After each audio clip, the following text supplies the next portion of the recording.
Namaste, this is Rishikesh Writings, and we are on the bank of River Ganga with Yog Rishi Purushottam ji. नमस्कार। Purushottam ji, how this journey start, and since how long you've been practicing yoga and sharing this yogic journey? My yoga journey has been started right from 1971 when I was very child, my childhood days, and I studied in Gurukul Tangle Haridwar. This ancient type of Gurukuls, which is the prominent. Gurukul is Gurukul. Nowadays it's not the Gurukul now जैसे आजकल हो गया है. Anyway, So, what's your thought about the yoga and the yoga industry nowadays? there And is how you see the yoga in 1971 you started your journey, and how you see yoga at the present age of 2021? if you don't mind, you have to be translate English. I'm more comfortable in talking in Hindi. Yeah, sure. आप योग को मैं- कहाँ देखते हैं?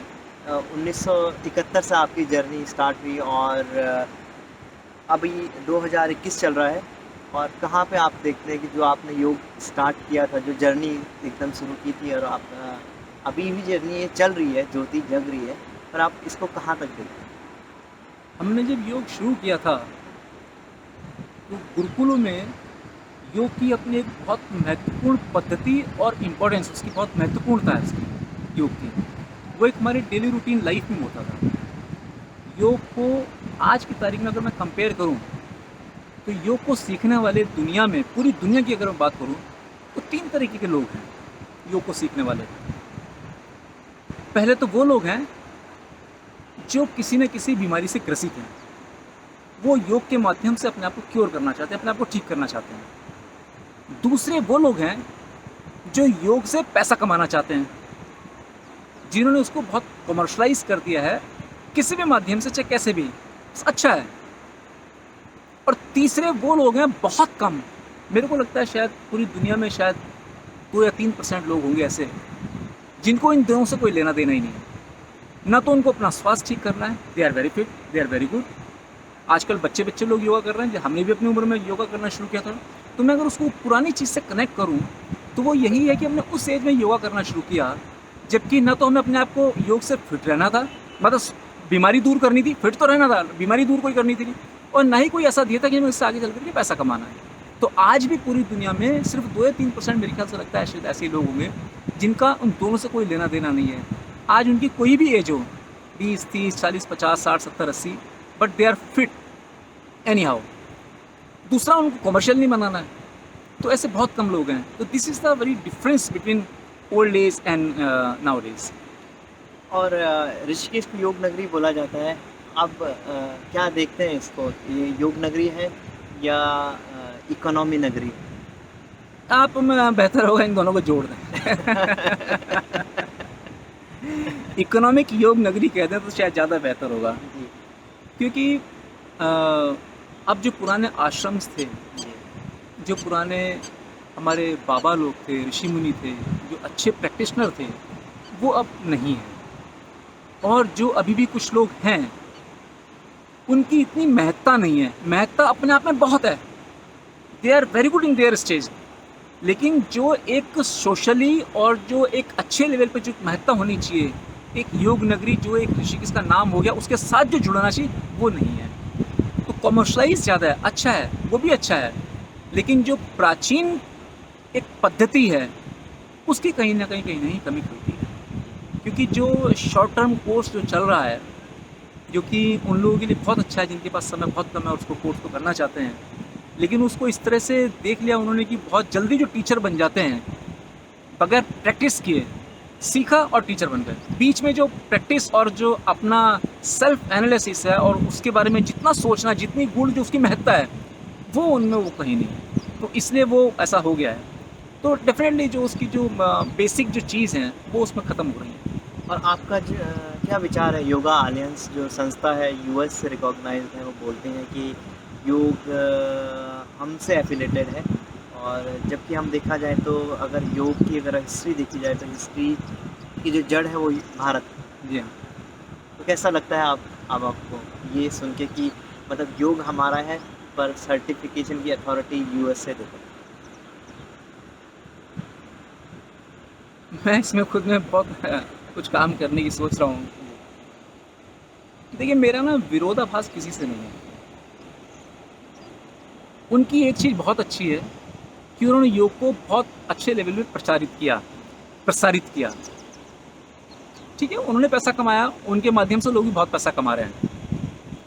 लेकिन मैं ये कहना चाहूँगा, आज पूरे वर्ल्ड से आज अगर ऋषिकेश में लोग योग सीखने आते हैं, भारत में लोग योग सीखने आते हैं, तो मेरे को लगता है 4 चीज़ वो ध्यान में रख कर के आते हैं। नंबर 1 योग, नंबर दूसरा हमें इंडिया में सीखना है, ऋषिकेश में सीखना है, नंबर तीसरा हमें इंडियन टीचर से सीखना है, और नंबर चौथा हमें अलायंस का सर्टिफिकेट लेना है।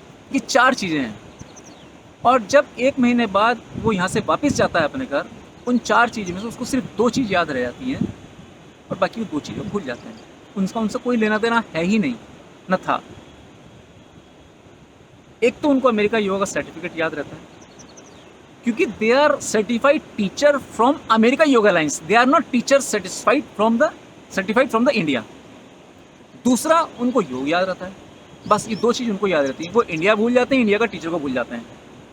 और ये बड़े दुख की बात है कि इंडिया की किसी भी वेबसाइट पर उन लोगों के नाम नहीं हैं जो उनके होने चाहिए थे। आज अगर मेरे को किसी एक प्लेटफॉर्म पर अगर उन सब लोगों के नाम होने चाहिए, करीब 50,000 नाम होने चाहिए मिनिमम, तो वो कहीं भी नहीं है। जिस भी सेंटर से वो योगा सीख करके गए, उस सेंटर में उनका रिकॉर्ड तो होगा, लेकिन एज ए टीचर उनकी वेबसाइट पर भी वो रिकॉर्ड नहीं होगा। हमारे यहाँ टीटीसी टीचर ट्रेनिंग कोर्स, मेरे ख्याल से इसका शायद यही मतलब निकालते हैं। हाँ जी। टीचर ट्रेनिंग कोर्स का मतलब अगर हम समझें अपने तरीके से, तो जो लोग ऑलरेडी ग्रेजुएटेड हैं, क्वालिफाइड हैं, उसके बाद टीचर बनना चाहते हैं किसी एक पर्टिकुलर फील्ड में, तो एक पर्टिकुलर सब्जेक्ट के ऊपर वो रिसर्च करते हैं, अध्ययन करते हैं, तो उसको वो टीचर कहलाते हैं। अब यहाँ तो बहुत सारे ऐसे लोग आ रहे हैं विदेशी, जो उनको मेरे ख्याल से उन्होंने 10th में नहीं किया हुआ, 12th में नहीं किया हुआ, फेल भी होंगे, उन्होंने ग्रेजुएशन कभी करी नहीं है, लेकिन वो they are teacher, they are yoga teacher. मतलब इतना बड़ा सब्जेक्ट, विश्व का एक इतना रहस्यमयी सब्जेक्ट और एक इतना गूढ़ असर देने वाला सब्जेक्ट, और वो इतना हल्का हो गया कि वो they are become a teacher in after 200 hours. तो ये ठीक है, उन्होंने जैसा किया वो अपने तरफ से कर रहे हैं, लेकिन ये लोगों को सोचना चाहिए कि उसकी महत्ता को जिस तरह से जो बनाए रखा है लोगों ने, ऋषि मुनियों ने बनाए रखा, उसको उस तरह से बनाए रखें, उसको उस तरह से प्रैक्टिस करें, तो जाकर के लोगों को शिक्षा दें। लोग शिक्षा जल्दी देना चाहते हैं आज की तारीख में, टीचर वेरी सून, कि हम टीचर बन जाए। जब आपने योग 1971 में स्टार्ट किया, शुरुआत करी, कौन कौन आपके गुरु रहे, कौन कौन आपके टीचर रहे जिनसे आपने सीखा, उनके बारे में अगर आप प्रकाश डालना चाहेंगे? मैं बहुत ज़्यादा तो मेरे को ध्यान नहीं है, क्योंकि मैं गुरुकुल में पढ़ा, तो मैंने 79 में मैंने गुरुकुल छोड़ दिया था। और मतलब कहना चाहिए 79 में मेरे को ऐसा याद आता है कि 79 में मैंने योगा छोड़ दिया था, क्योंकि मैं अभी एक रूटीन लाइफ में हम लोग जी रहे थे। तो बहुत सारे टीचर, बहुत अच्छे टीचर हुआ करते थे, हमें आउटिंग कराने वाले। एक हरिवंश जी का नाम मेरे को जरूर नाम ध्यान आता है। एक हमारे महावीर गुरुजी थे, दीन करके कुछ थे, जो हमारे जो उस समय प्रिंसिपल हुआ करते थे। एक धर्मवीर जी थे।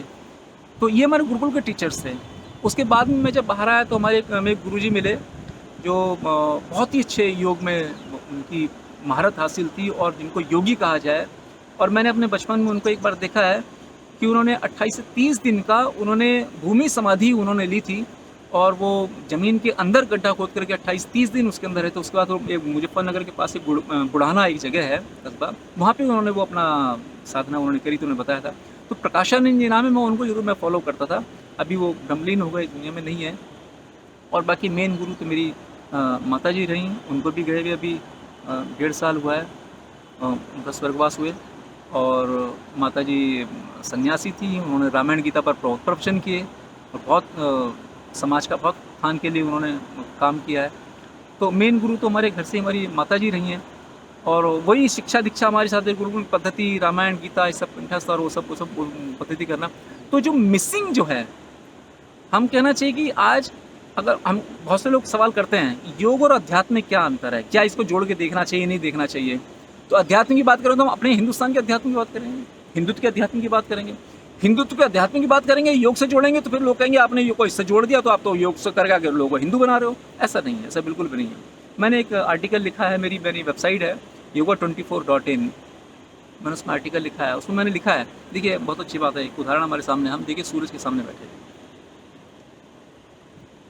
हिंदूज में सूरज को हम देवता मानते हैं, हम इनकी आराधना करते हैं, हम इनको पूजते हैं। दूसरे लोग चंद्रमा को ही मानते हैं, बहुत अच्छी बात है, किसी में कोई बुराई नहीं है। लेकिन अब ये मतलब नहीं है कि अगर सूरज को हम गुरु मानते हैं, भगवान मानते हैं, इष्ट देव मानते हैं तो सूरज सिर्फ हमारे हैं, उसका प्रकाश कोई और नहीं ले सकता।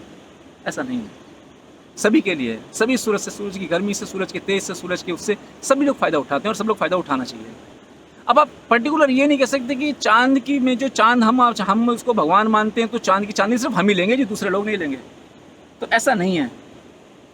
तो आप उसके ना मतलब को समझिए। हमें अगर योग से फ़ायदा हो रहा तो आप योग को लीजिए ना, आप योग से फ़ायदा उठाइए। हम आपको कब कह रहे हैं आप हिंदू बनिए, हम तो नहीं कह रहे हैं। हम नहीं कह रहे हैं आपको धार्मिक, आप हिंदुत्व में धार्मिकता ले आइए, आप अपने जीवन में उसको उतारिए, कुछ करिए, आपकी इच्छा है। आप बहुत से लोग हैं ओम का उच्चारण करते हैं, करिए, नहीं करते हैं मत करिए। मैंने भी 1.5 साल भी 2-2.5 साल पहले मैं टीचिंग कर रहा था बॉम्बे में, तो एक हमारे मित्र हैं, मुस्लिम हैं, मंसूर, तो उनका सेंटर था। अब उनके सेंटर में ओम का उच्चारण नहीं कर सकते, आप योग करा सकते हैं। मैं योगा टीचर था, मैं वहाँ पे ऐसे, मैं योगा टीचर, मैं 1.5 साल मैंने योगा टीचिंग करी, लेकिन उनके सेंटर में ओम का उच्चारण नहीं कर सकते। ठीक है, अच्छी बात है, आपको जितनी चीज़ जो चाहिए आप उतनी वो ले लीजिए। तो इसको that is actually directly connected. और लेकिन अगर आप कनेक्ट नहीं करना चाहते तो ये आपके ऊपर डिपेंड करता है कि आप उसको कनेक्ट नहीं करते तो आपके ऊपर, जितना सार को वही रेत होता था ही उड़ा है, जितना आपको चाहिए आप उतना ले लीजिए, बाकी उड़ा रहने दीजिए, ये आपके ऊपर डिपेंड करता है। जी, आप कई सालों से योगा का अभ्यास करा रहे हैं, कुछ ऐसे आसन हैं या कुछ ऐसे आसन जो मतलब आज के स्वास्थ्य को देखते हुए, आज जैसे स्वास्थ्य लोगों का बिगड़ रहा है, कुछ आसनों के बारे में आप बता पाएँ कि कौन कौन से पर्टिकुलर आसन वो करें, उनके स्वास्थ्य के लाभ होगा? देखो, ये स्वास्थ्य लाभ के लिए तो अपनी केवल मैं प्रैक्टिस की बात करता हूँ, मैं किसी की और की मैं बात नहीं करूँगा। स्वास्थ्य जो खराब होता है वो शरीर के 2 हिस्से हैं, वहाँ से स्वास्थ्य खराब होता है मेरे लिए। एक तो स्वास्थ्य खराब होता है पेट से, और दूसरा होता है यहाँ से। हम जितनी भी चीज़ खाते हैं वो सीधा पेट में जाती है, और उसका प्रभाव और कुप्रभाव वो वहाँ से होता है, पेट से। आपने बासी खाया है, आपने अध पका खाया है, आपने कच्चा खाया है, और कुछ वैसे भी खाया है जो आपको हजम नहीं हो पाया, आपका मेटाबॉलिज्म सिस्टम जो है वो स्ट्रॉन्ग नहीं है, तो डेफिनेटली वहाँ से आपको नुकसान होगा। दूसरा यहाँ से क्या है, सोचने के 2 तरीके हैं, 2 तरह के इफेक्ट होते हैं। एक तो होती है लाइट सोच, एक होती है डीप और हैवी और निगेटिव सोच। तो ये सोचने के ऊपर डिपेंड है कि हम जो है किस तरह से सोच रहे हैं। तो आपका मस्तिष्क में जो खराबी आती है, लोग कहते हैं डिप्रेशन। अब डिप्रेशन जो है वो पेट से नहीं होगा, डिप्रेशन ऑब्वियसली से सीधा सीधा दिमाग से होता है। आप कहते हैं कि मेरे को ना खाना हजम नहीं हुआ, तो खाना में वो खाने के हिसाब से। अब देखिए यहाँ के अलग अलग आसन हैं। सबसे पहला तो ये है कि आपको ये सोचना है कि आपकी कमी कहाँ हो रही है। मेन है आपका मेटाबॉलिक सिस्टम, आपको उसको ठीक रखना है, जिसको आजकल लोग बोल रहे हैं कोर स्ट्रॉन्ग करना होता है। कोर इस बहुत सारी चीज़ें मिली हुई होती हैं। आपका लीवर है, इंटेस्टाइन है, लार्ज इंटेस्टाइन है, जेडुनम है, जेजुनम है, आपका लीवर है, पेनक्रियाज है, ये किडनी है, ये सब आपको स्ट्रॉन्ग करके रखना है। पूरा पेट का जो सिस्टम है वो आपको स्ट्रॉन्ग करके रखना है। तो उसके लिए बहुत सारे आसन, उत्तान पादासन उसके लिए बहुत बेस्ट पोज है, उत्तान पादासन। आप सीधे लेट करके पैर को थोड़ा सा उठाएं और उसको थोड़ा सा रोक करके रखें। हम पहले दंड लगाया करते थे, तो दंड जो थी वो अपने आप में बहुत बेहतरीन थी, जिसको अब जो थोड़ा सा वेरिएशन आ गया है, जिसको हम चतुरंगा दंड आसन बोलते हैं, एक वो बहुत बेहतरीन है। हम उसको प्लैंक, जो हम जैसे दंड आसन का जो हाफ पोर्शन करते हैं उसको प्लैंक बोल देते हैं आजकल। प्लैंक कीजिए, यानी कि इसका सीधा सीधा प्रभाव पेट पर पड़े।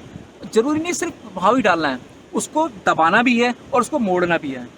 तो हम किसी पर्टिकुलर आसन को डिफाइन नहीं कर सकते, क्योंकि एक ही आसन से आपके सारे काम हो जाएंगे, ऐसा नहीं है। और जहाँ तक मस्तिष्क की बात है, दिमाग की बात है, वहाँ तो आपको माइंड सेट करना पड़ेगा। देखिए वहाँ तो आपको सोचना पड़ेगा, everything is going, whatever is going on, positive सोचिए आपको। जितनी भी नेगेटिव चीज़ हो रही हैं उसमें कोशिश कीजिए कुछ ना कुछ उसमें से पॉजिटिव निकालने की। जितना आप पॉजिटिव निकालेंगे उतना आपको अच्छा लगेगा। देखिए जो बीमारी आने वाली है उसके बारे में आपको पता नहीं है, आप प्रिकॉशन ले सकते हैं। डेथ आने वाली है आपको पता नहीं है, अच्छा होने वाला है आपको पता नहीं है, बुरा होने वाला है आपको पता नहीं है, लेकिन आप उसे संभल के चल सकते हैं। अगर आप टेढ़े मेढ़े साइकिल चलाएंगे, बाइक चलाएंगे, कार चलाएंगे, ऑब्वियसली एक्सीडेंट होगा ही होगा। बेहतर है आप अच्छे तरीके से चलाएं। और ये शरीर है। मैं एक बात ज़रूर कहना चाहूँगा जो मैं सिखाना चाहता हूँ लोगों को, और मैं सिखा भी रहा हूँ, और मैं कोशिश है मेरी, मैं चाहता हूँ कि मैं पूरी दुनिया में मैं इस चीज़ को फैलाऊँ, वो है रिवर्सल प्रोसेस।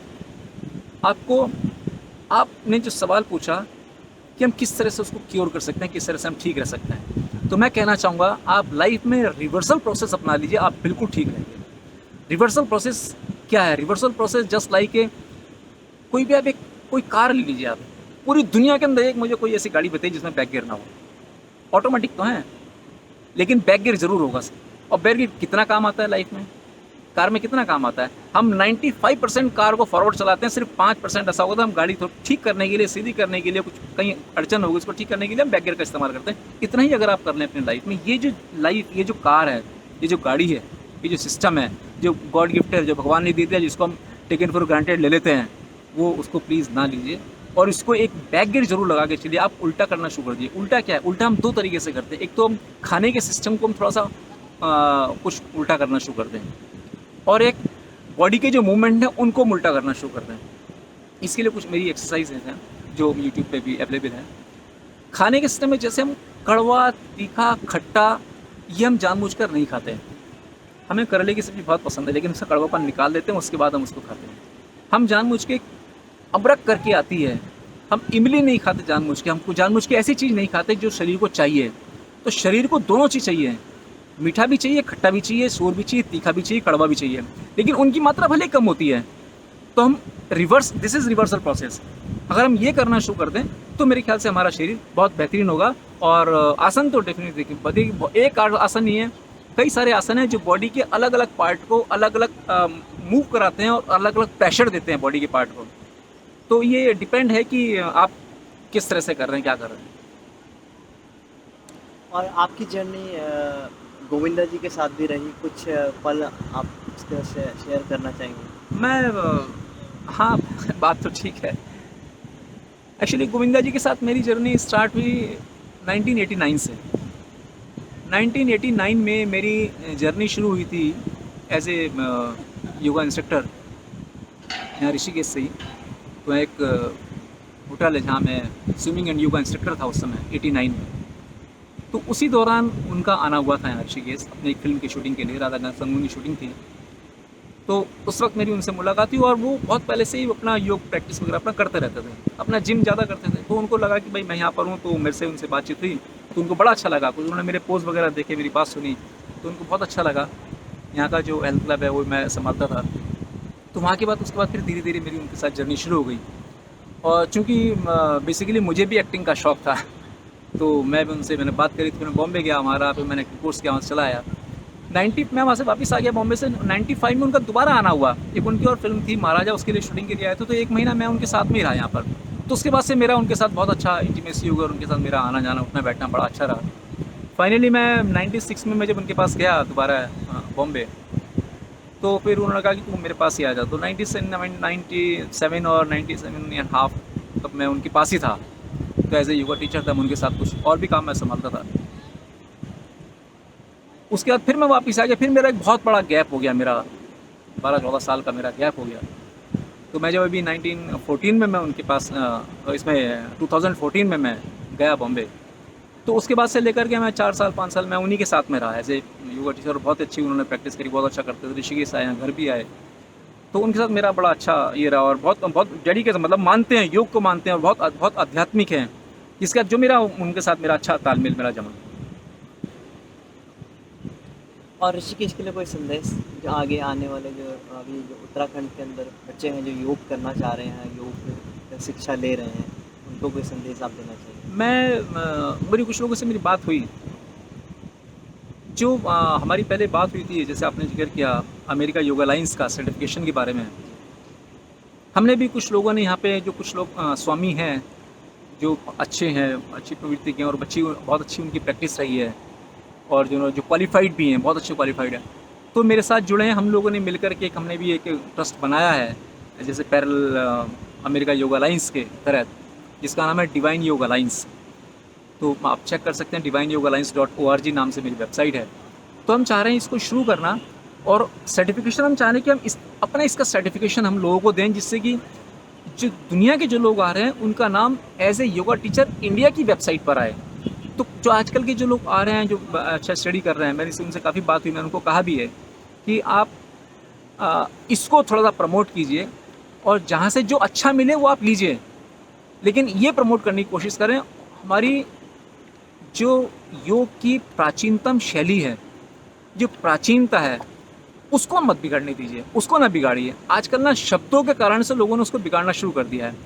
एक आसन को भी वो आसना बोलते हैं। मेरे को बड़ा दुख होता है, चलो भाई आज शीर्ष आसना करेंगे। अरे शीर्ष आसना क्यों करेंगे भाई?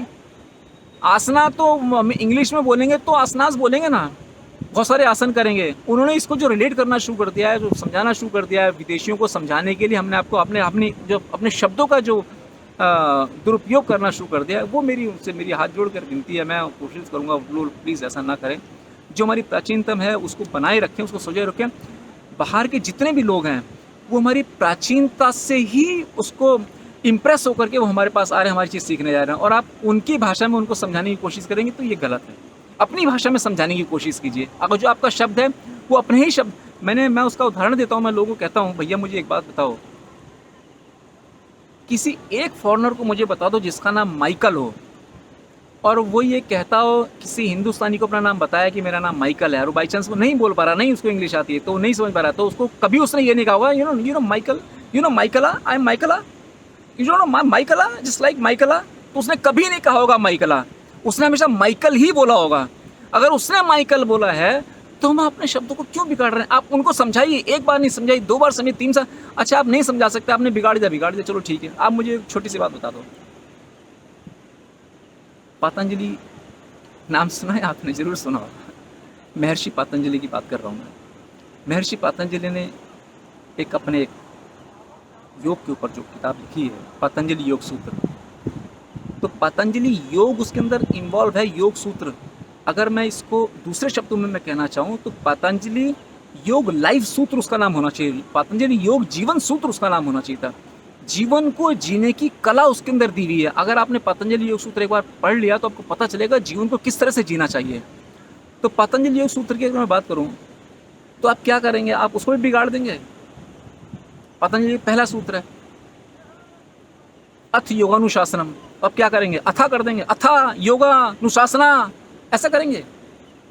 योगश्चित्ति वृत्ति निरोधा, अब क्या करेंगे? योगश्चित्त वित्ता निरोधा। भैया हाथ जोड़ के विनती है, जो हमारे प्राचीन शब्द हैं, जो हमारी महत्ता है, जो उसकी गूढ़ता है, जो उसकी उसको बना के रखिए। मैं सभी से रिक्वेस्ट करना चाहता हूँ, आप खूबसूरत लगेंगे, बोलिए, आप अच्छे बोलिए। अथ योगानुशासनम योगश्चित्ति वृत्ति निरोधा तथा दृष्टु स्वरूपे अवस्थानम वृत्ति सारूप्यमित्रत वृत्ते पंचत्य क्लिष्टा क्लिष्टा प्रमाण विपर्य विकल्प निद्रा स्मृत्य है प्रत्यक्षानुमान अगम प्रमाणिनी विपर्यो मिथ्या ज्ञान मधुत प्रतिष्ठा। ऐसे बोलिए, कितना अच्छा लगता है। क्यों बिगाड़ने की कोशिश? मत बिगाड़िए। स्वात्मा राम ने गाया, आप स्वामी स्वात्मा राम आप सुने होंगे, स्वात्मा राम जी जिन्होंने हठ योग प्रदीपिका लिखी है। अब उनका जो पहला जो श्लोक है, उन्होंने भगवान शिव को नमन किया है। योग की जो शुरुआत है वो भगवान शिव से हुई। आप अध्यात्म से, हिंदुत्व से अलग कर ही नहीं सकते। आप सिर्फ योग सीखिए, बहुत अच्छी बात है, लेकिन आप अलग करने वाले कोई नहीं होते। श्री आदि नाथाय नमो अस्तु तस्मै येनोपदिष्टा हठयोग विद्या विभ्राजते प्रोन्नत राजयोगम आढ़ोरुम इच्छो हृदयरोहिणीवम। ये स्वामी स्वात्मानंद ने कहा और उनको शिव को नमन किया है।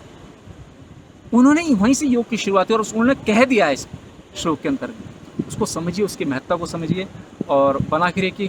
खूब पैसे कमाइए, खूब आनंद कीजिए योग में जितना हो सकता है, लेकिन इसकी प्राचीनता को मद्देनजर रखते हुए। आपका बहुत बहुत धन्यवाद, आपने जो समय दिया यहाँ पे अपना। और मैं आनंद जी, आप मित्र हैं, और आप करते रहते हैं, बड़ा अच्छा लगता है। मैं तो बल्कि मैं आपसे कह रहा था, मैंने कहा भैया योग के बारे में मैं क्या बता सकता हूँ, मेरी तो कोई हैसियत ही नहीं मैं योग के बारे में बताऊँ। लेकिन सब लोग एक ही बात है वही बताते हैं। लेकिन ये मेरी बड़ी इच्छा थी थोड़ा सा इसको कहने की, जो आजकल जो ट्रेंड चल रहा है, जो भी कुछ है, तो योग को सभी लोगों ने अपने अपने तरीके से परिभाषित किया है और बहुत अच्छा है, सबके जिसका जितना अपना एक्सपीरियंस है। आज ये रिकॉर्डेड रह जाएगा, मैं आपके माध्यम से मैं अपनी भी मैं डेफिनेशन में कह देना चाहता हूँ कि योग के बारे में मैं क्या सोचता हूँ। मैंने भी एक छोटी सी डेफिनेशन लिखी है, अपना जितना मेरा एक्सपीरियंस है उसको सबको देखते हुए। Yoga is a divine light which show the path of heaven. इसके अंदर 4 शब्द बहुत इंपॉर्टेंट हैं। It's very short definition but it's very deep meaning.